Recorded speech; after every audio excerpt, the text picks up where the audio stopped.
우리 사경에는 우리 말씀으로 우리 영혼을 이렇게 비추어 보는 겁니다. 엑스레이지죠. 여러분 2년에 한 번씩 건강 진단을 받지 않습니까? 그래서 우리의 건강 상태가 어떠한지, 건강한지, 몸에 병이 있는지, 또 아니면 암 같은 그런 것들이 생기지 않았는지 이렇게 돌아보는 것처럼 말씀으로 우리를 비추어 보는 겁니다. 특별히 우리들이 처음에 예수 믿을 때 마음이 어떠했습니까? 하나님을 기쁘시게 해드려야지. 그게 있었거든요. 내가 무슨 일이 있더라도 한 인생 살아가면서 하나님을 정말 높여드리고 기쁘시게 해드려야 되겠다. 이런 결심이 있었는데 시간이 지나다 보니까요. 또 가정도 꾸리고 자녀들도 돌보고 또 직장 생활도 하고 이러다 보니까 그 마음이 좀 시들어졌어요. 먹고 사는 게 중요해.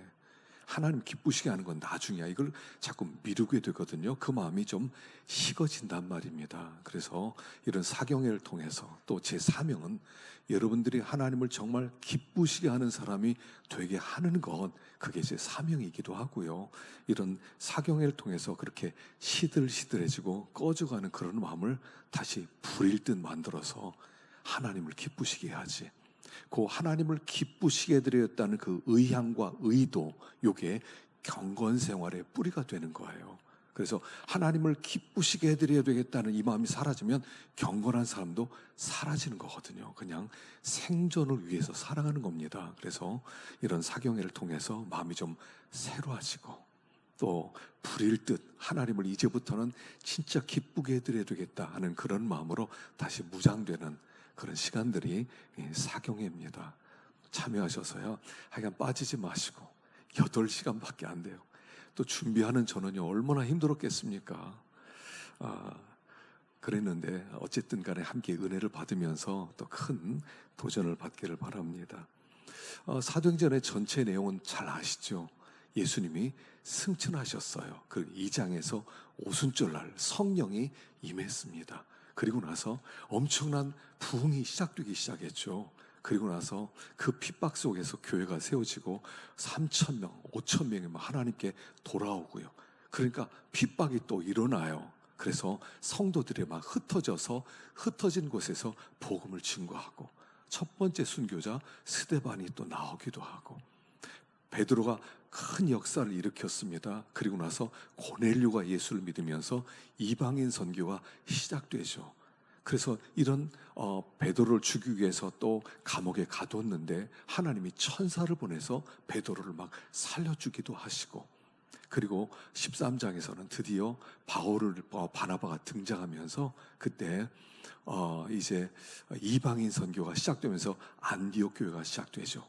그리고 거기서 선교사가 되어서 이제 1차 선교행, 2차 선교행, 3차 선교행을 다녀오게 됩니다. 그 얘기가 20장까지의 이야기예요. 근데 21장 가면 분위기가 싹 달라져요. 싹 달라져요.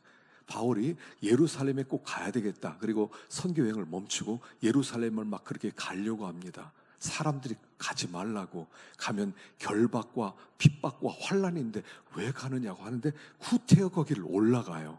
그리고 올라가서 그때 붙잡히게 되죠.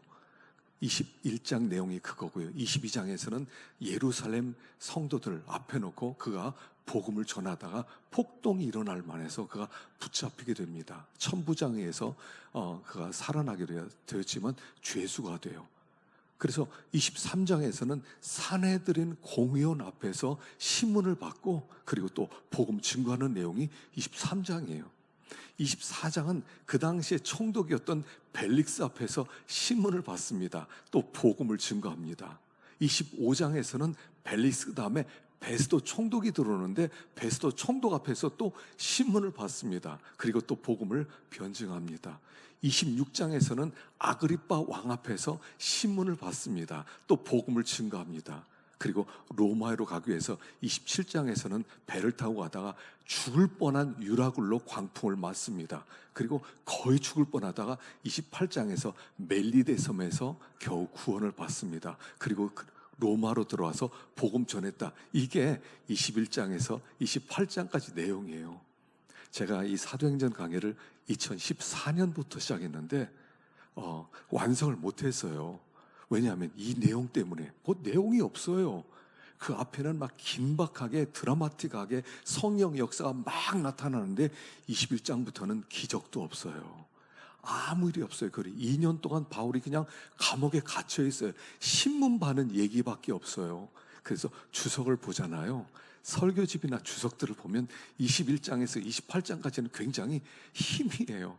제대로 도전을 주는 그런 책들이 별로 없더라고요. 그러다 보니까 이걸 미루다가 다시 한번 성령께서, 하나님께서 우리에게 어떤 역사를 원하시는가, 그래서 마무리를 좀 하기 위해서 21장부터 이렇게 이번에 사경회로 열었습니다. 아무래도 다음 주일까지 해야 28장이 맞춰지지 않을까 생각합니다만, 그러나 하나님이 우리에게 주신 특별한 은혜가 있어요. 아주 놀라운 은혜가 있다는 것을 발견했습니다. 그래서 이번에 함께 은혜를 나누고요, 우리의 마음이 좀 새로워질 수 있는 그런 기회가 되기를 간절히 축원합니다.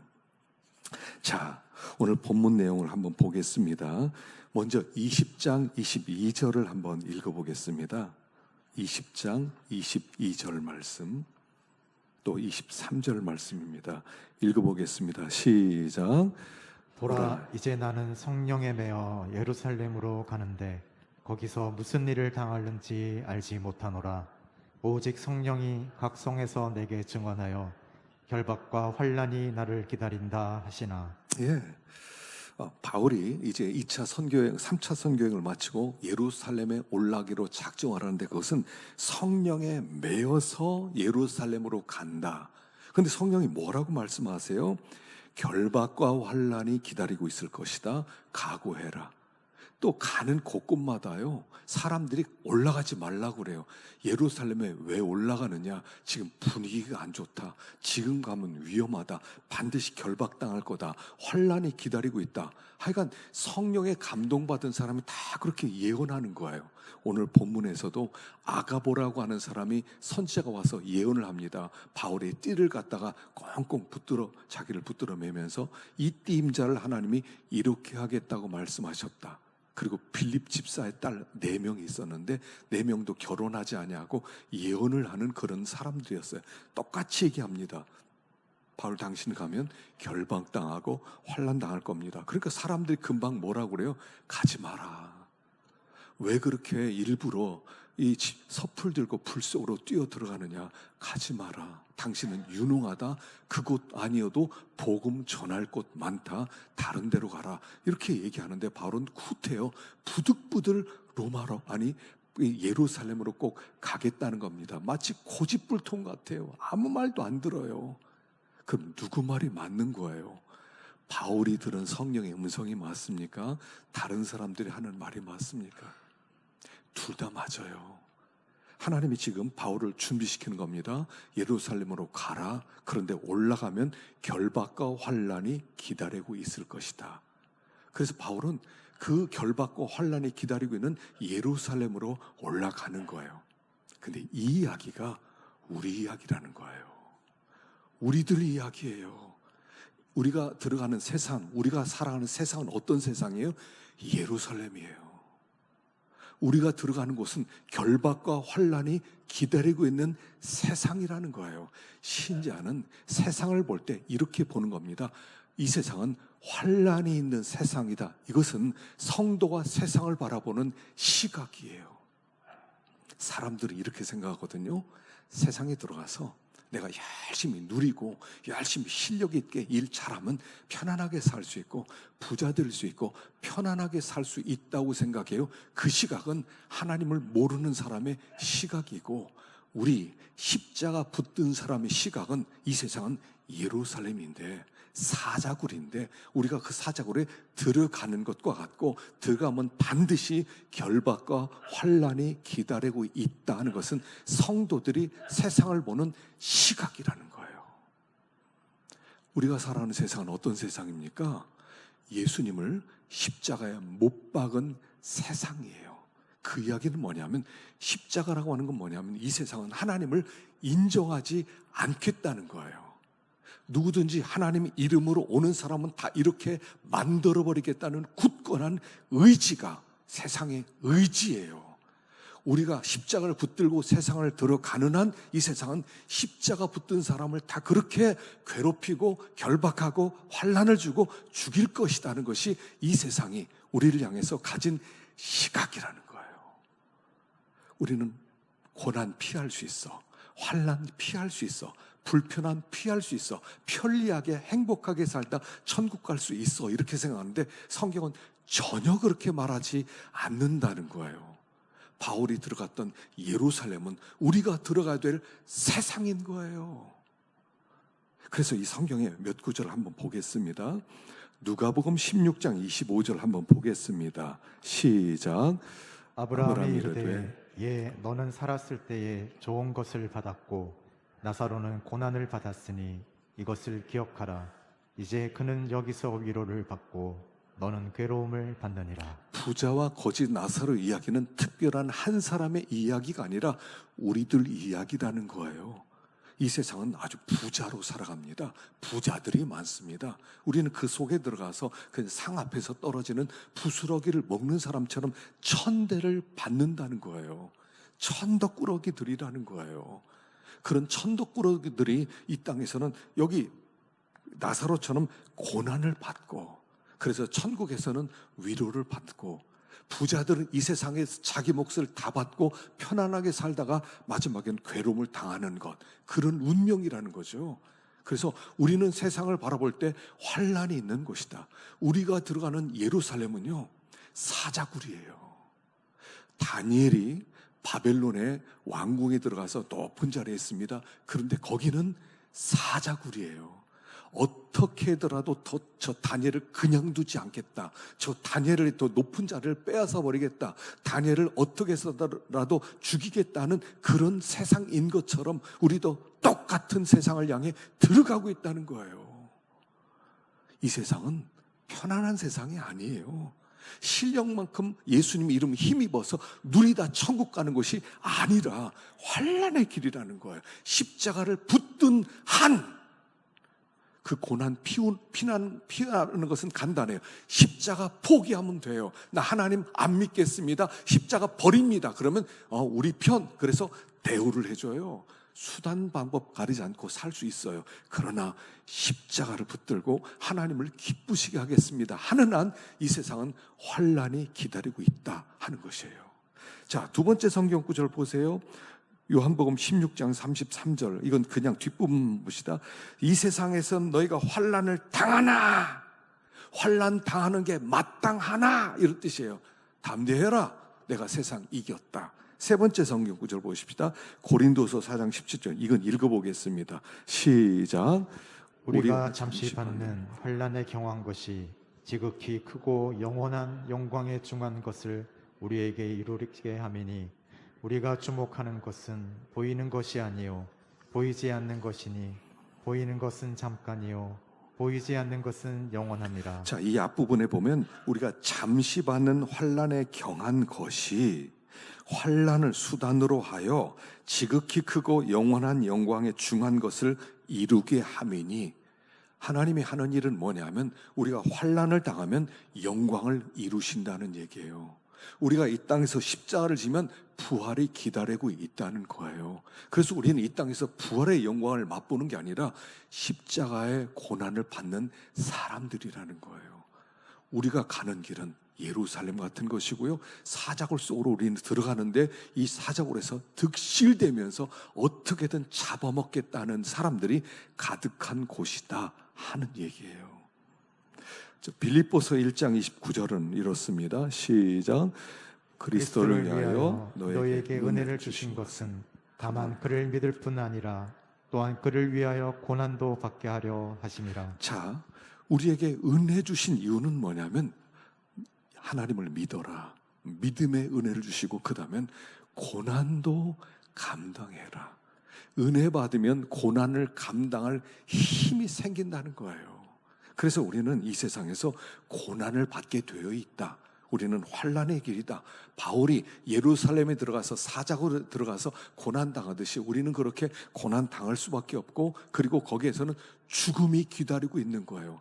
사자굴 속에 들어갔는데 살아남을 수가 있어요. 그런데 전체적 내용이 뭡니까? 바울이 예루살렘에 들어가서 거기서 이제 복음을 증거하다가 붙잡혀서 가이사랴로 오거든요. 그리고 2년 동안 지냅니다. 하나님이 깨끗하게 보호하셨다는 거예요. 사자들이 그렇게 득실되는데 바울 죽일 때까지 먹지도 않고 마시지도 않겠다는 사람이 40명이나 결심을 하고 있는데 하나님은 그들 손에서 그들을 철저하게 지켜주셨다는 것을 말씀해 주신다는 거예요. 너희가 세상에서 환난을 당하나 담대해라. 내가 세상 이겼어. 환난이 있겠지만 너희는 보호를 받을 거야 하는 메시지가 여기 예루살렘으로 들어가는 바울에게 있다 하는 것이에요. 우리가 사는 곳은 예루살렘이라는 것을 절대로 잊지 마세요. 편안한 곳이 아니에요. 친구들이 아니에요. 다 네트워킹 돼서 다 내 편 되어주는 게 아니에요. 결정적 순간에는 칼을 들이는 데는 영적인 세계가 이 세상이다 라고 말하고 있는 것입니다. 자, 두 번째 한번 보십시다. 4절부터 시작.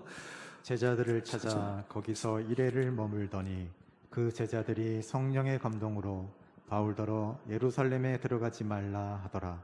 이 여러 날을 지낸 후 우리가 떠나갈새 그들이 다 그 처자와 함께 성문 밖까지 전송하거늘 우리가 바닷가에서 무릎을 꿇어 기도하고 서로 작별한 후 우리는 배에 오르고 그들은 집으로 돌아가니라. 자, 이게 보면요, 바울이 가는 곳마다 무엇을 하냐면 제자들을 찾아요.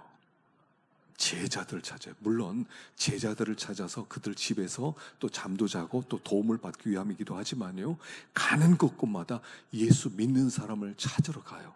근데 이 만남이 아는 사람 만나러 가는 데가 아니에요. 지금 예루살렘 떠난 지가 20년이 됐단 말입니다. 20년 만에 처음으로 예루살렘에 올라가니까 아는 사람 다 흩어졌고요. 아는 사람 없어요. 근데 거기에 예수를 믿는 제자들이 있었는데 그들을 만나러 가는 겁니다. 근데 그들은 처음 만난 사람들이에요. 그런데 만남이 너무 따뜻해요. 마치 친한 친구 만나듯이 끌어안고 떠날 때는 무릎을 꿇고 기도하면서 축복하면서 보내더라는 거예요. 초대교회는요, 사도행전은 만남이 달랐어요. 우리 시대는요, 만남이 없어요. 항상 만남 앞에 우리는 바리케이트를 쳐요. 그리고 사람을 차별하기 시작해요. 이 사람 만날만해? 이 사람 만나면 이익이 돼? 손해가 돼? 우리는 바리케이트를 쳐요. 만날 사람을 바리케이트 쳐서 좀 멀리. 그래서 우리가 안전함을 느끼는 거리가 있답니다. 옛날에는요, 다닥다닥 예배 시간에도 붙어 앉았잖아요. 붙어 앉았고. 그런데 지금은요, 개인 거리가 있어야 돼요. 뭐 한 80cm 정도는 떼야 된답니다. 80cm 정도 안으로는 불안함을 느낀대요. 저게 왜 내 옆으로 찾아와? 내가 나를 어떻게 손에 끼치려고 그래? 그렇게 생각한다는 거예요. 그래서 사람들마다 거리를 둬요. 만남이 없어요. 진정한 사랑의 만남이 없어요. 근데 초대교회 때는 만남이 있어요. 예수를 믿는다는 이유 때문에 그냥 친구가 되고 그냥 가족이 되고 그냥 자기 집을 내주는 겁니다. 그냥 자기 먹을 것을 내주고 옷을 내주고 다 내주는 거예요. 진정한 만남. 우리 시대는 이 교제와 만남이 죽었어요. 적당한 선에서, 손해보지 않는 선에서 우리는 사람들과 거리를 두고 만난단 말입니다. 여러분, 교회에서는 안 그래요? 여러분, 교회에서 모든 성도 다 아셔요? 얼굴도 몰라요? 아니, 죄송합니다. 알고 싶지도 않아요. 괜히 사람 알았다가 상처만 받으니까 나 혼자 신앙생활 잘하지. 이럴 때가 얼마나 많아요.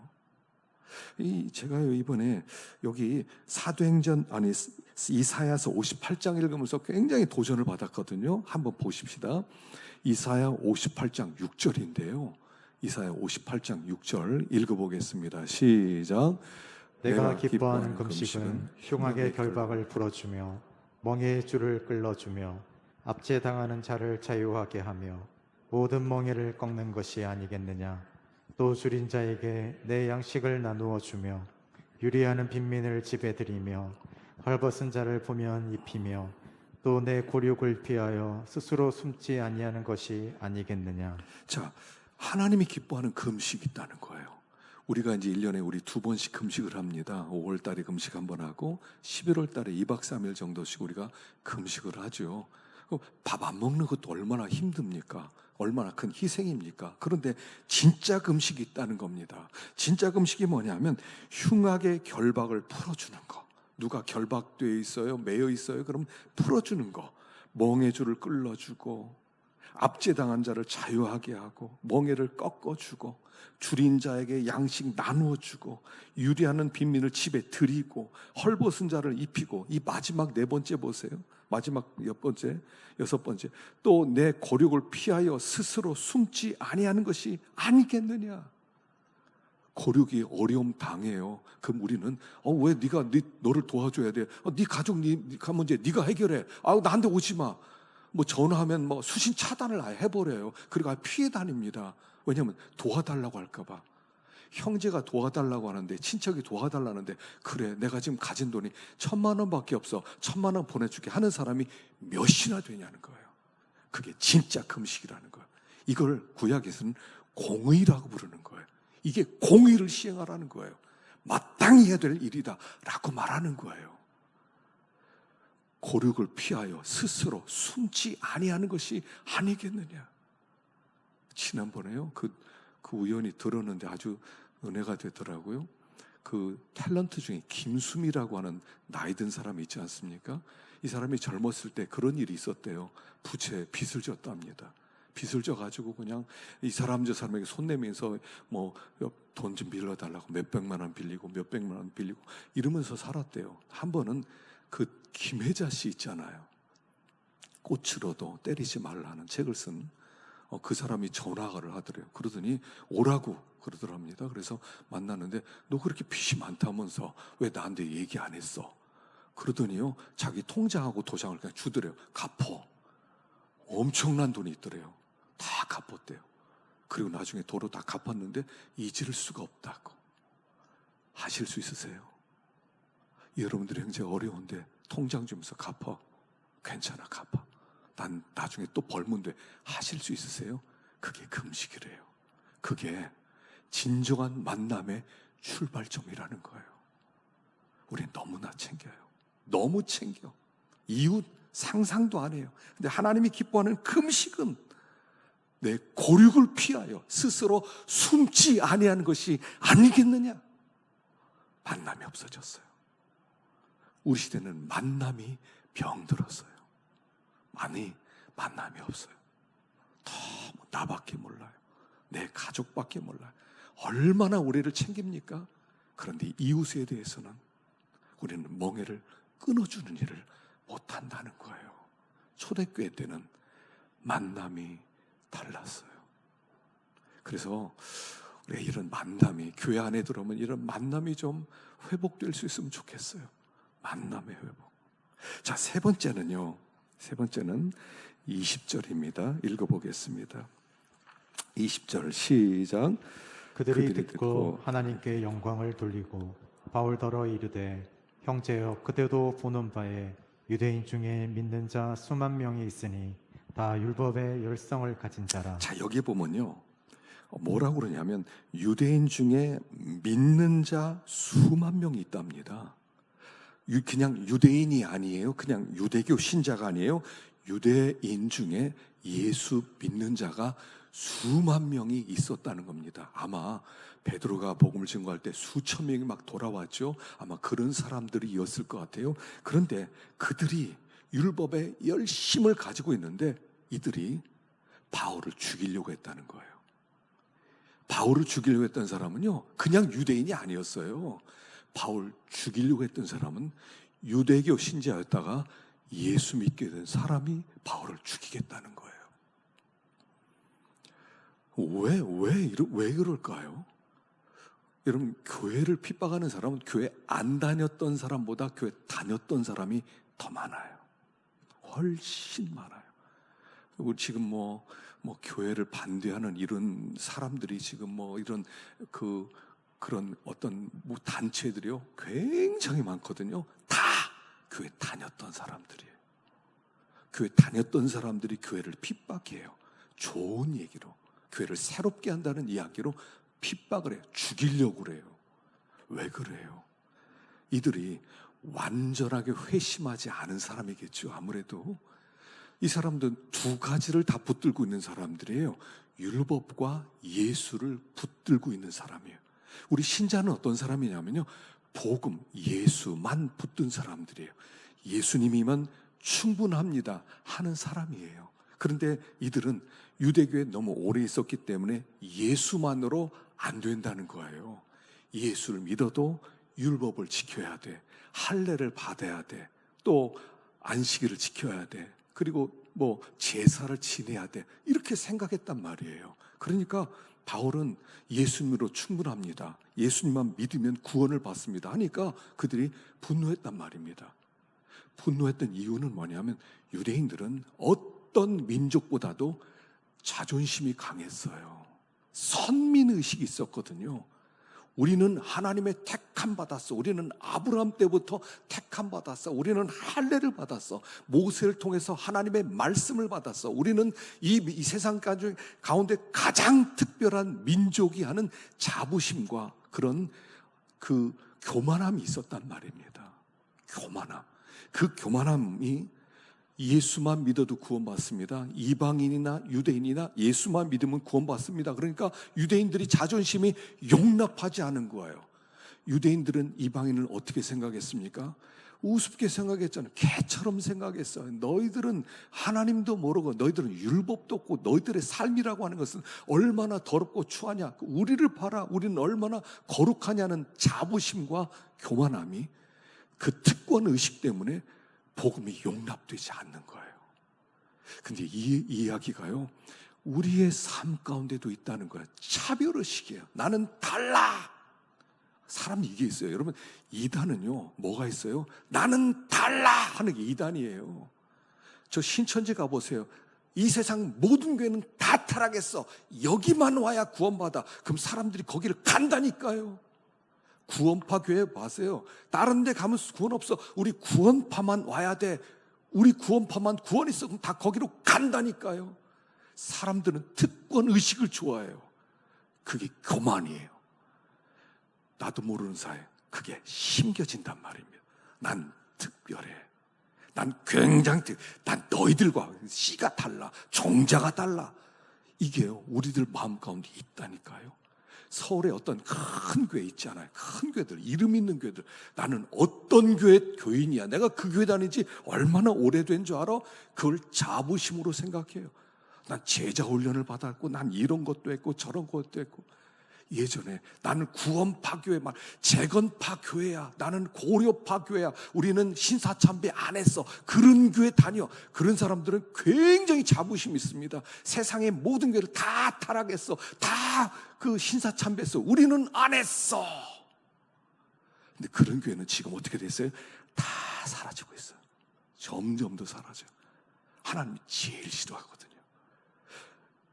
유대인으로서 예수를 믿는 사람들 같은 생각을 우리들이 가지고 있다는 거예요. 나는 달라. 때때로요, 어느 교회 다니냐 그러면 최준학 목사님이 있는데 말씀 잘 전하고 그 교회 다녀 좋겠다 그러면 뿌듯하지 않아요? 저도 뿌듯해요. 그러면 다른 교회는 뭐예요? 거기는 구원도 없고 거기는 우스워요. 우리가 그런단 말입니다. 좀 특별해지고 싶어요. 뭔가 차별의식을 갖고 싶어요. 난 너희들과 달라를 하고 싶단 말입니다. 근데 구원이라는 건 뭡니까? 여러분, 구원이라는 건 너희를 부르심을 보라. 너희들 중에 눈볼 좋은 사람이 있느냐? 지혜로운 사람이 있느냐?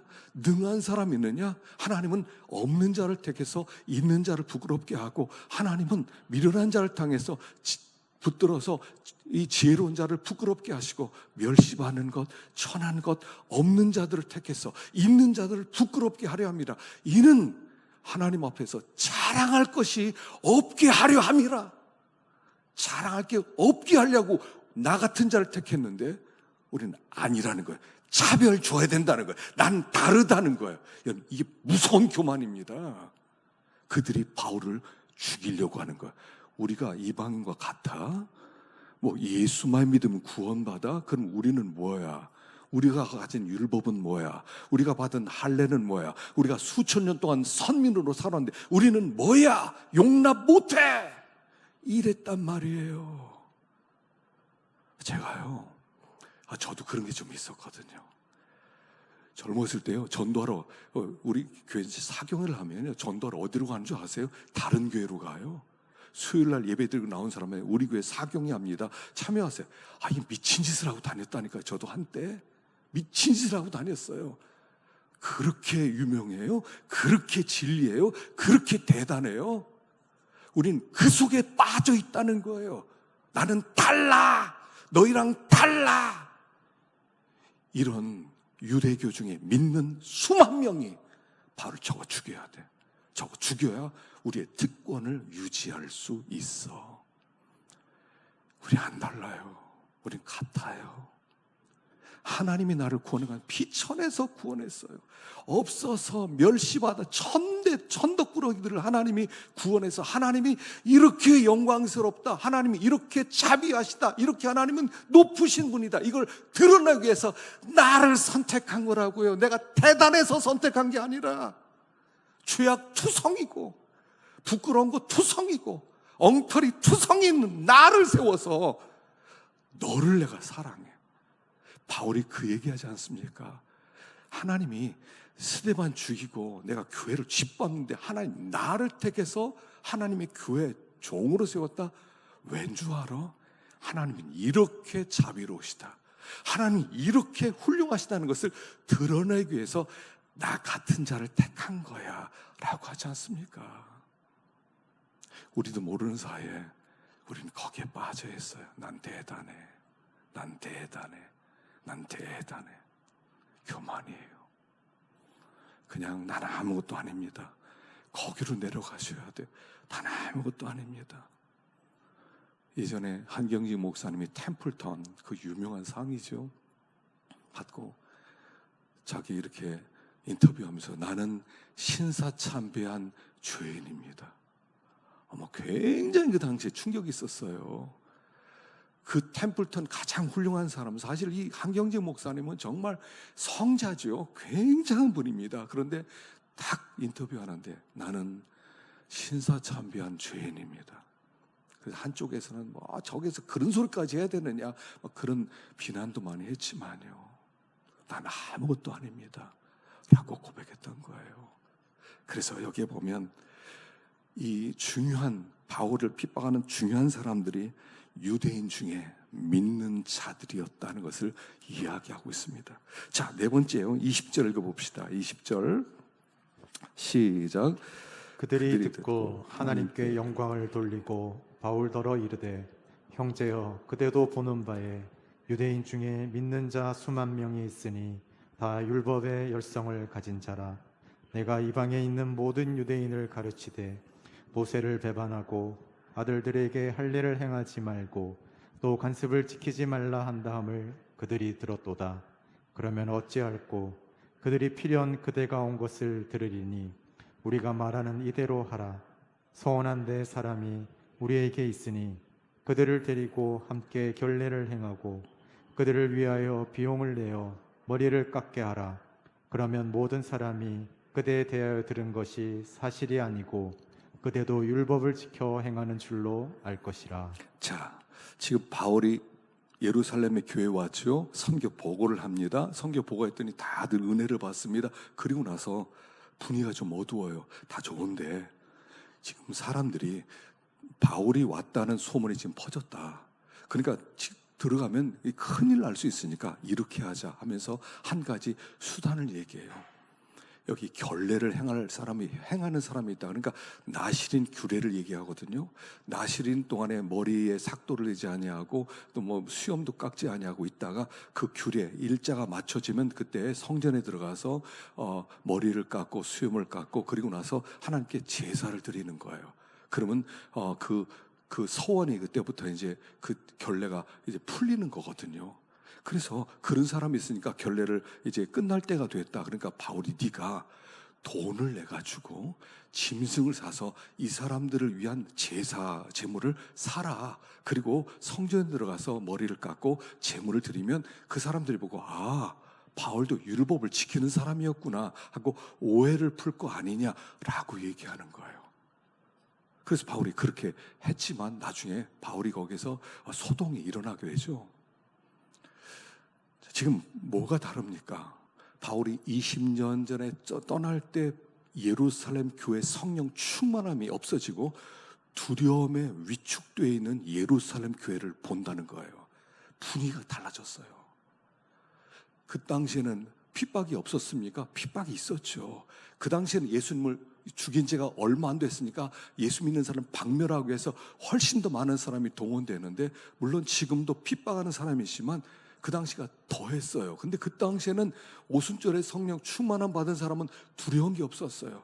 막 매를 때리면 나 같은 사람이 예수님을 위하여 이렇게 핍박을 받다니 하나님 나를 핍박받게 해주셔서 감사합니다 막 이러면서 막 밀고 나갔거든요. 그래서 복음이 막 전파되고 교회가 세워졌거든요. 엄청난 부흥이 일어났거든요. 근데 지금 달라졌어요.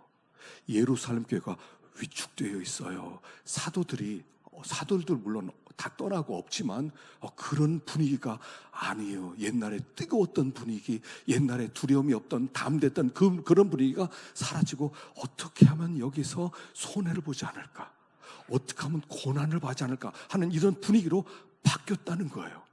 지금 바뀐 게 뭡니까? 세상이 바뀌었어요.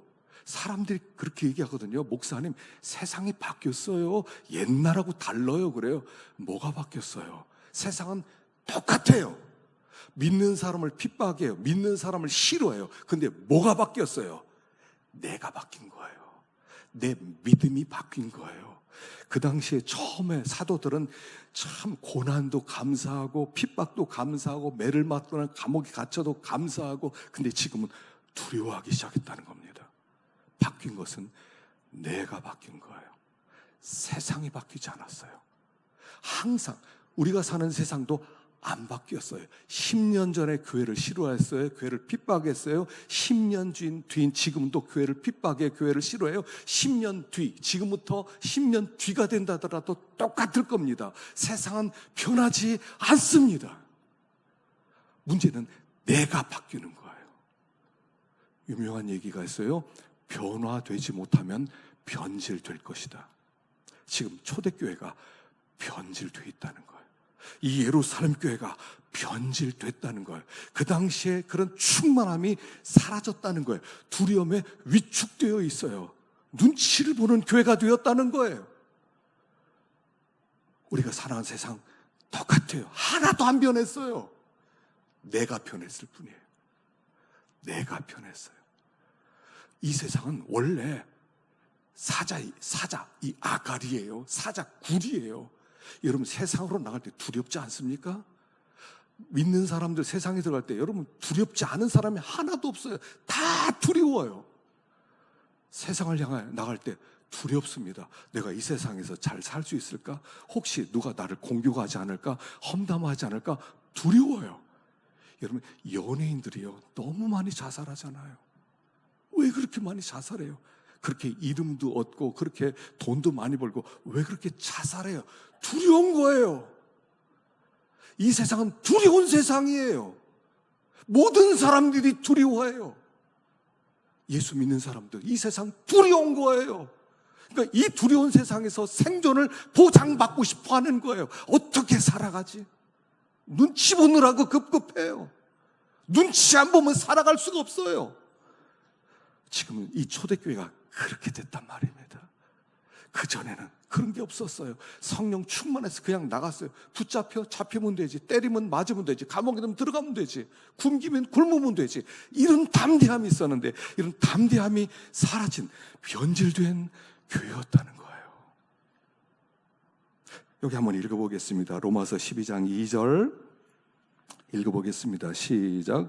너희는 이 세대를 본받지 말고 오직 마음을 새롭게 함으로 변화를 받아 하나님의 선하시고 기뻐하시고 온전하신 뜻이 무엇인지 분별하도록 하라. 자, 여기 보면 우리가 여기 본받지 말고, 이 세대를 본받지 말고, 요 본이란 게 뭐냐면 틀이라고 그랬죠. 틀, 주물 틀이죠. 뭐 예를 들어서 어떤 그릇을 하나 만들려면, 주물로 만들려면 그 틀을 만듭니다. 그리고 거기다 쇳물을 부어 넣으면 나중에 보면 그 그릇이 고스란히 나옵니다. 나중에 또 다른 쇳물을 보면 똑같은 그릇이 계속 나옵니다. 그게 주물 틀이죠. 이 틀이란 뜻이에요. 너희는 이 세상의 틀을 본받지 말고, 이 세상 사람들의 마음의 틀을 본받지 말고, 이런 뜻이에요. 컨펌하지 말고. 컨펌은 뭐죠? 펌에 순응을 하는 거예요. 우리가 이 세상에서 승리하기 위해서는 어떻게 되면 어떤 틀을 가지고 있느냐를 점검하셔야 돼요. 나는 이 땅에 누구를 닮아가고 있지?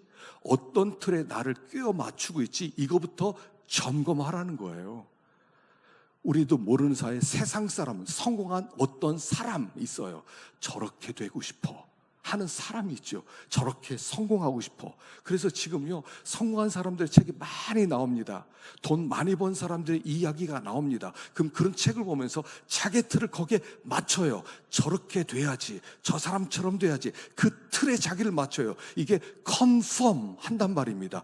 본받는 거예요. 그게 이 세상 사람처럼 이 세상에서 살려면, 생존하려면 그 사람을 벤치마킹해야 돼. 그 사람 틀 속에 나를 집어넣어서 나도 그렇게 돼야 돼. 그렇게 되면 변질된단 말이에요. 그게 변질이에요. 누구를 닮아가고 있어요. 누구를 쫓아가고 있어요. 나의 롤 모델이 누구냐는 거예요. 그렇게 돼 가는 거예요.